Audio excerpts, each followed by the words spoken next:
Flashback 1979. I was 21 years old. I was a mild-mannered canoe guide at Maine National High Adventure area. It was a canoe base operated by the Boy Scouts of America. I was leading 8 scouts and 2 adult leaders who were usually car campers and were excited to be on a high adventure trip. It was my best group of the summer. The scouts in my canoe actually appreciated when I pointed out a jewel-like warbler buzzing notes from the top of a fir tree. There's a parallel warbler. Or a heron flying over our canoe. We also steered our canoes past big antlered moose. We paddled down the west branch of the Penobscot River. Famous naturalist Henry David Thoreau was guided down that river in 1846. We ate dehydrated food that was hauled up trees at night to keep the bears away.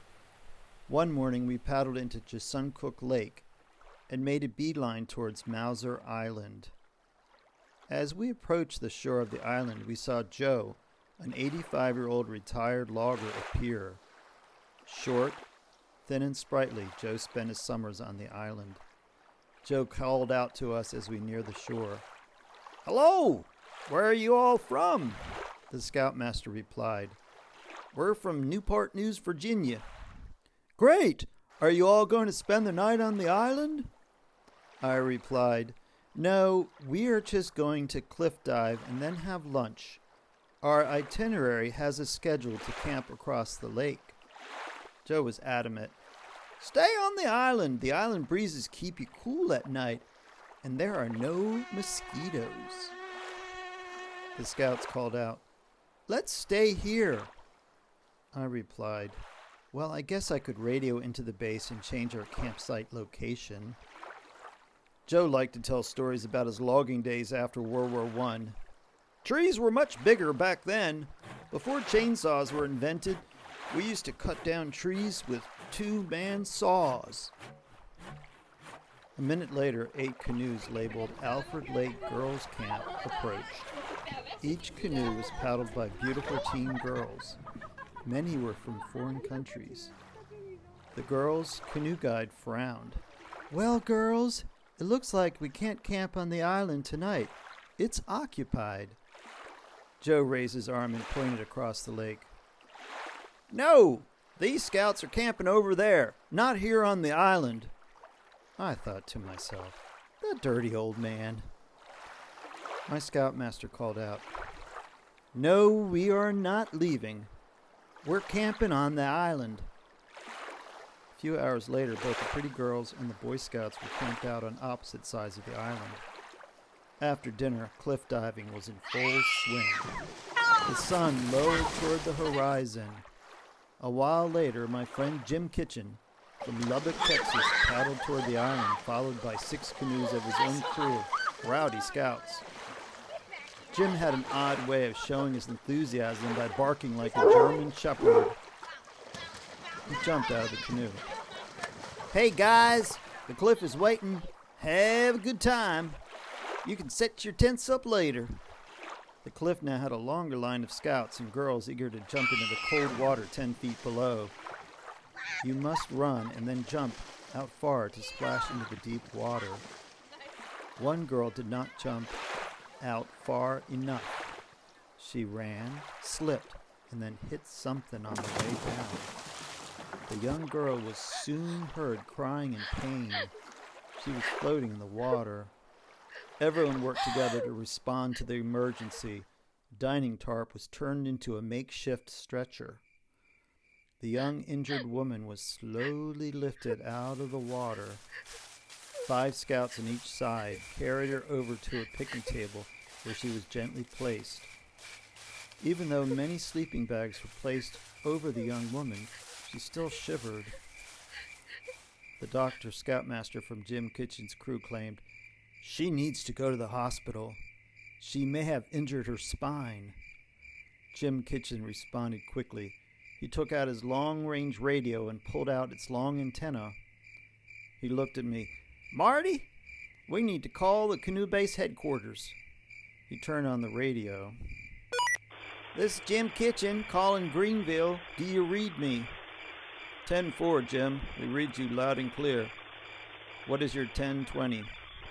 I'm on Mauser Island. We have a problem. A girl from another camp was injured diving off a cliff. Hold on, Jim. Let me talk to the canoe base director. A moment later. This is Wallace Bud Jeffrey. We're going to send up a float plane to evacuate the girl. Build a large fire on the shore so that the float plane pilot will find the island. Jim said, 10-4. Then he said, all right, guys, you heard the man. Build a roaring fire right over there. Everyone was busy hauling logs and sticks. A great big bonfire soon illuminated the lake shore. Later, even more sleeping bags were piled over the young woman. She was still shivering. After a while, the red lights of the pontoon airplane were seen. Everyone looked toward the sky. The float plane circled over the island. It then descended. You could hear the pontoons strike the water. The airplane taxied in. Its lights illuminated the forest and lake. Joe Shaw was close by, standing by his army tent from his World War I days. The back door of the plane opened. The pilot and assistant, holding a stretcher, climbed out of the plane and onto its pontoon. They both jumped into the water. The scouts led the pilots over to the picnic table. The girl was carefully lifted off the table and placed on the stretcher. The sleeping bags needed by the scouts were left behind. The girl was placed in the cabin of the plane. We noticed that the passenger seats were removed from the plane's cabin. Without the sleeping bags, the girl shivered even more. Joe says, "Wait! I have a wool blanket!" Joe pulls out of his tent an Army-issued pea-green thick wool blanket. He walks through the water and hands the blanket to the pilot. It was placed over the shivering girl. The door closed. The plane's propellers began to spin. The plane turned toward the open water. We watched the plane gain speed and become airborne. After a while, the plane was gone. That night, all the scouts and girl campers walked back to their tents. Under the stars, in the silence of the night, we heard the wail of loons.